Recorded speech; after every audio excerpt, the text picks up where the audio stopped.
అధికారం కోసం కాకుండా సమాజం కోసం నీతి నిజాయితీ విలువలకు ప్రతీకగా రాజకీయాలు చేస్తున్న అరుదైన నాయకుడు జనసేన పార్టీ అధినేత రాష్ట్ర ఉప ముఖ్యమంత్రి పవన్ కళ్యాణ్ అని జనసేన నాయకుడు వై శ్రీనివాస్ కొనియాడారు.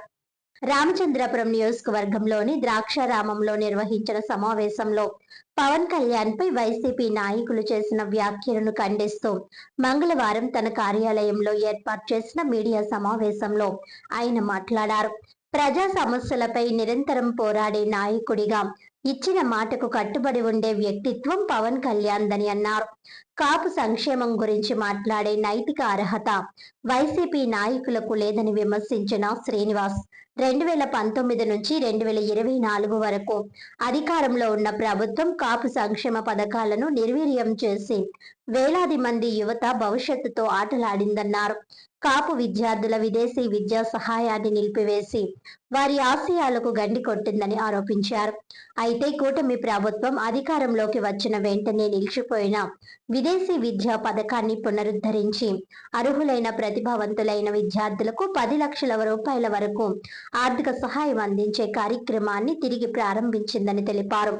అలాగే గత ప్రభుత్వ హయాంలో నిలిచిపోయిన కాపు భవనాలు, కమ్యూనిటీ హాళ్ల నిర్మాణ పనులకు నిధులు కేటాయించి తిరిగి ప్రారంభించడం ద్వారా కాపు సమాజ అభివృద్ధికి ప్రభుత్వం చిత్తశుద్ధితో కృషి చేస్తోందని అన్నారు.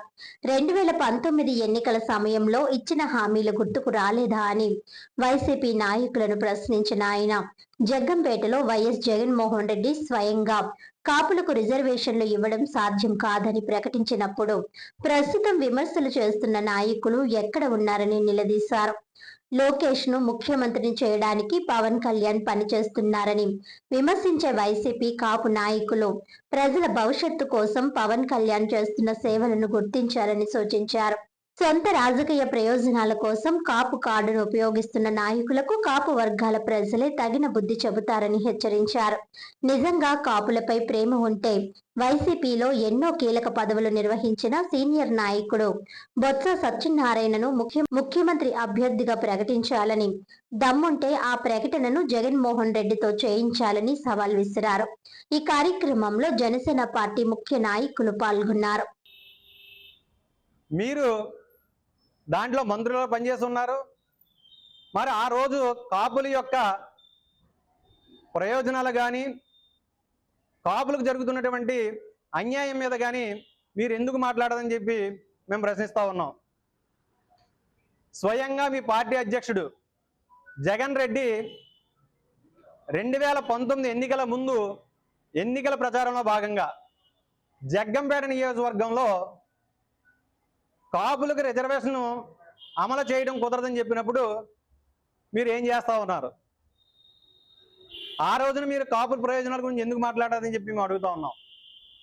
అంతేకాకుండా 2014 నుంచి 2019 వరకు అప్పట్లో ఎన్డీఏ కూటమి ప్రభుత్వం ఉన్నప్పుడు అమలు చేసినటువంటి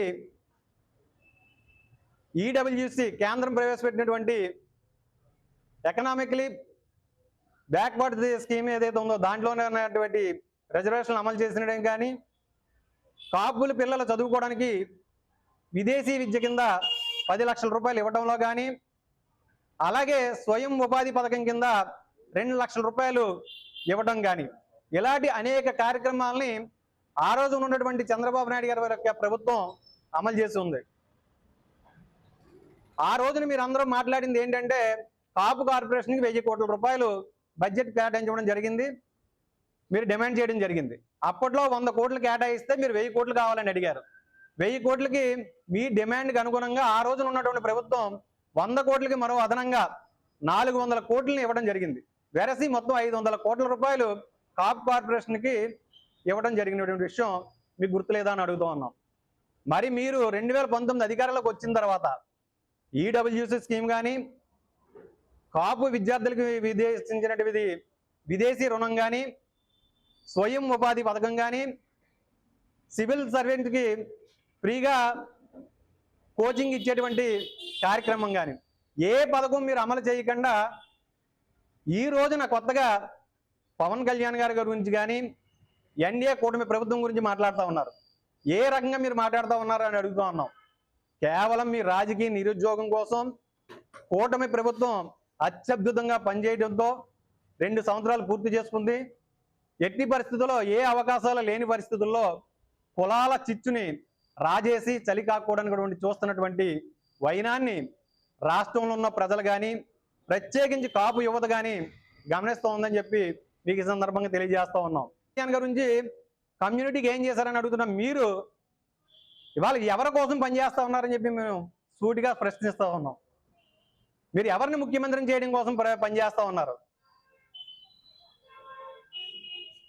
ఇవాళ జగన్ రెడ్డిని ముఖ్యమంత్రిని చేయడం కోసం మీరందరూ కూడా ఊడిగం చేస్తున్నది, బానిసత్వం చేస్తున్నది మీరు కాదా అని చెప్పి అడుగుతూ ఉన్నాం. కూటమి ప్రభుత్వం ఏర్పడిన తర్వాత ఈ 2 సంవత్సరాల్లో ఎన్నో అద్భుతమైనటువంటి సంక్షేమ పథకాలు కానీ,